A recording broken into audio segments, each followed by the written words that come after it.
தென்னாடுடைய பெரியவா போற்றி, எந்நாட்டவர்க்கும் இறைவா போற்றி, சர்வஞா சர்வவியாபி மகாபிரியவா சரணம், மாய பிறப்பருக்கும் மகாபெரியவா போற்றி, மாய பிறப்பருக்கும் மகாபெரியவா போற்றி.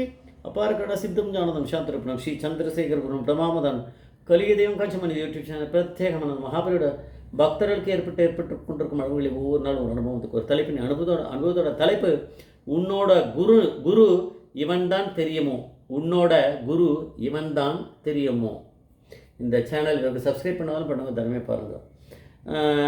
பிரம்மஸ்ரீ பிருங்கி வெங்கட்ராம சாஸ்திரிகள் அவருடைய இன்டர்வியூவை இதை கேட்டேன். அதில் இருந்தால் இப்போ சொல்லின்னு இருக்கேன். இதுக்கான நம்ம டிஸ்கிரிப்ஷனில் இருக்குது எல்லாமே. இன்னும் இன்சிடென்ட்ன்றது வேறு எந்த இதுலேயும் உங்களுக்கு இருக்காது. இந்த பெரியவாருடைய அனுகிரகத்தில் இது ஒன்றுத்தில் தான் இருக்குது. இவர் 1943 பிறந்தவர்.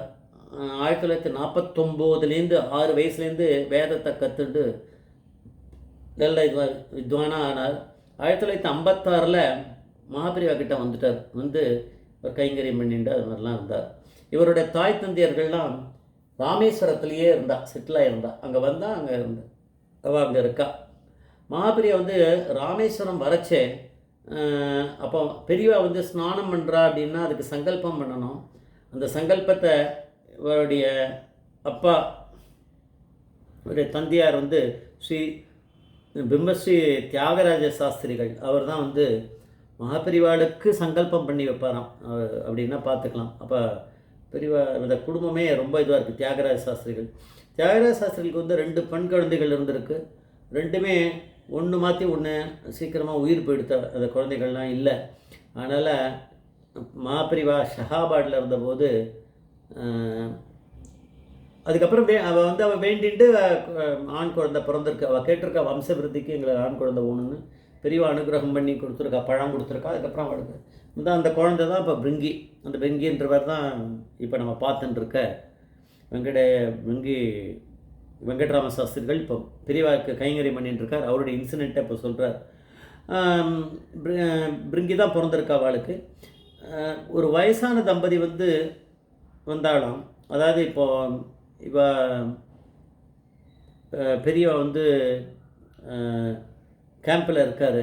கேம்பில் இருக்கும்போது எந்த இடம் ஷஹாபாத்ன்ற இடத்துல கேம்பில் இருக்கார். கூட பிருங்கி அணுக்கு தொண்டராக அவர் எல்லா வேலையும் கைங்கரியம் பண்ணிட்டு இருக்கார். அப்போது ஒரு வயசான தம்பதிகள் அவரோட சஷ்டியப்த பூர்த்தி முடிஞ்சிருக்கு. அவரும் அவருடைய பொண்டாட்டி 2 பேருமா நமஸ்காரம் பண்ணி எழுந்துண்டாலாம். அப்போ பிருங்கிக்கு இந்த சாஸ்திரிகளுக்கு 45 வயசு இருக்குமா. அவ்வளோ அந்த இதும்போது சஷ்டியப்த பூர்த்தியும் போது வந்தவருக்கு 60 வயசு ஆகிடுது இல்லையா. அப்போ 60 வயசு தான் கல்யாணம் அவர் முடிஞ்சு வரார். சொன்னால் 15 வருஷத்துக்கு மேலே ஆகிடுத்தேன். ஏன்னா ஒரு இதுக்காக அவர் சொல்கிறார், நம்மலாம் தெரிஞ்சுக்கணுன்றதுக்காக. பெரியவா எப்படி லீலை பண்ணியிருக்காருன்னு. அவர் நமஸ்காரம் பண்ணி இருந்தவுடனே பெரியவா உடனே அந்த இவரை பார்த்து சஷ்டியப்த பூர்த்தி பண்ணவரை பார்த்து நமஸ்காரம் பண்ணி எழுந்தவரை பார்த்து பிருங்கியை காமிச்சு, இவன் உனக்கு குரு தெரியுமோ அப்படின்ட்டுருக்கார். அவர் முழிக்கிறார். எங்கே இவர் குரு, இவர் எங்கே பக்கத்தில் இவர் கூட இருந்துட்டுருக்கார், இவர் எப்படி குரு அப்படின்னு. அந்த மடத்தோட ஸ்டாஃப்லாம் சிரிக்கிறாளாம். பிருங்கியே கிண்டல் பண்ணுற மாதிரி அவனா சிரிக்கிறாளாம். பெரியவா இப்படி சொல்கிறாளே அப்படின்னு. பெரியவா இதை கிண்டல் பண்ணுறான்னு அவன் நினச்சிட்டு இருக்கான். அப்போது பெரியவா சொன்னாலாம், நானே சொல்கிறேன் என்ன நடந்தது அப்படின்னு சொல்கிறாரு. பெரியவா அவள் எதுவுமே பெரியவாலே சொல்கிறா அப்படின்னா பெரியவா பரமேஸ்வரன் நம்மளாம் தெரிஞ்சுக்கிறதுக்காக தான் இதெல்லாம் நடந்திருக்கு.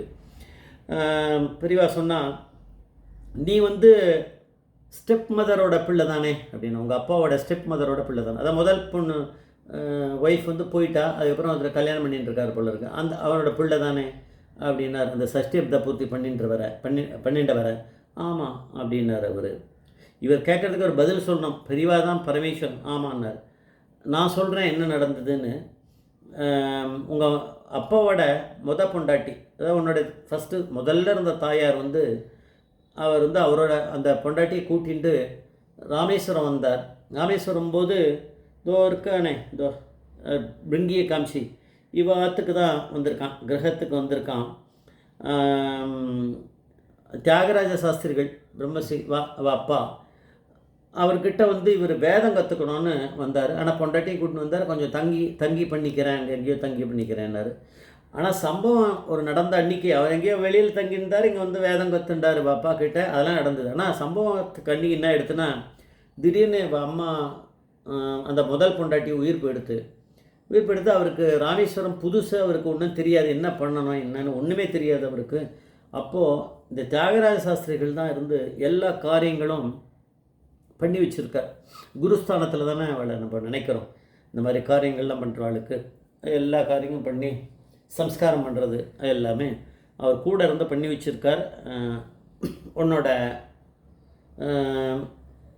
மூத்த தாயார்னு சொல்லிக்கலாம், அவளுக்கு பண்ணியிருக்கார்.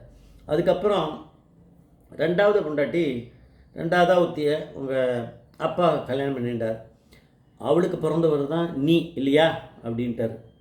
ஆமாம் அப்படின்ட்டார். இப்போ இவ்வளோ விஷயங்கள் அவருக்கே இன்னும் புரியாமல் இருந்தது எப்படின்னு. அதெல்லாம் பெரியவாளுக்கு எப்படி தெரியுது. ஆனால் தான் அவர் சொல்கிற பெரியவா, நம்மளுக்கு எது பண்ணாலுமே நம்மளுக்கு ஒரு வாத்தியார், ஒருத்தர் யாராவது வந்து நம்மளுக்கு ஏதாவது பண்ணுறா அப்படின்னா, காரியங்கள் பண்ணி கொடுக்குறா, அந்த மாதிரி இந்த பித்ரு காரியங்களோ இல்லை எல்லா சம்ஸ்காரங்களோ அவளை நம்ம குருஸ்தானத்தில் வைப்போம்.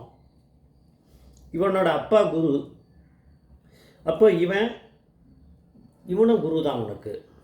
அதனால தான் நான் கேட்டேன், அவளுக்கு வழி வழியாக தானே வரா, இவனும் குரு, அதனால தான் இவன் உனக்கு குருவான்னு கேட்டேன் அப்படின்னு சொல்லி பெரியவா. அதுக்காக தான் நான் சொன்னேன், இதெல்லாம் அதுக்காக தான் சொல்கிறேன் அப்படின்னு பெரியவா சொல்கிறேன்னா. ஷஹாபாத்தில் உட்காந்துட்டு எப்பயோ நடந்ததை பெரியவா எங்கே பார்த்தார் அவர் அப்படின்னா, பரமேஸ்வரனாக இருந்திருக்கார். அது எல்லாருக்குமே புதுசாக இருக்குது, அவருக்கே தெரியல, வந்தவருக்கே இவ்வளோ விஷயம் நடந்திருக்கான்றது அவருக்கு தெரியாது. பாவம் அவர் வந்து அவரும் கேட்டுக்கலாம் அப்பா கிட்ட, அப்பாவை நடந்தது சொல்ல. ஆனால் அவர் பார்க்கும்போது ஏதோ ஒரு அவள் அம்மா இருக்கா, அவளுக்கு நம்ம பிறந்திருக்கோம் அப்படின்ற அளவுக்கு அவர் தெரிஞ்சது. பழைய ஸ்டோரி எதுவுமே தெரில, எல்லாம் பெரியவா அப்படிங்கிற பரமேஸ்வரனுக்கு தான் தெரிஞ்சிருக்கு. ஜெய் ஜெய்சங்கர், ஹரசங்கர், மகாபிரிய பாதம்